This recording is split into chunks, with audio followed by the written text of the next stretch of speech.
10వ తరగతి పరీక్షా ప్రశ్నపత్రం లీకేజ్ వ్యవహారం ఓ కుట్రగా కనిపిస్తోందని, సాక్షి స్టింగ్ ఆపరేషన్ చేసినట్టు తేలితే కఠిన చర్యలు తీసుకుంటామని, అలాగే నారాయణ విద్యా సంస్థలు తప్పు చేస్తే వారిపైన చర్యలు తీసుకుంటామని, దీనిపై విచారణకు ఆదేశిస్తామని ఏపీ సీఎం చంద్రబాబు అన్నారు.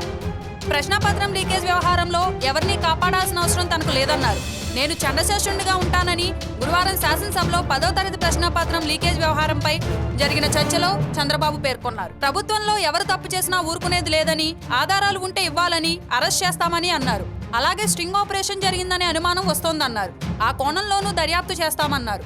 స్ట్రింగ్ ఆపరేషన్ అని తేలితే సాక్షిపైన చర్యలు తీసుకోవడం ఖాయమని హెచ్చరించారు. అనంతరం జగన్ మాట్లాడుతూ 10వ తరగతి ప్రశ్నపత్రం లీకేజీ కేసును మాల్ ప్రాక్టీస్ కేసుగా మార్చేందుకు ప్రభుత్వం ప్రయత్నిస్తోందని జగన్ ఆరోపించారు.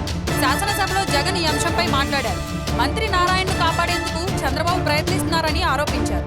తన విద్యార్హతపై ముఖ్యమంత్రి చంద్రబాబు చేసిన వ్యాఖ్యలపై ఆయన మాట్లాడారు. తాను 10వ తరగతి వరకు బేగంపేటలోని హైదరాబాద్ పబ్లిక్ స్కూల్లో చదివానని, 10th, ఇంటర్, డిగ్రీలో తాను ఫస్ట్ క్లాస్ విద్యార్థినని చెప్పారు.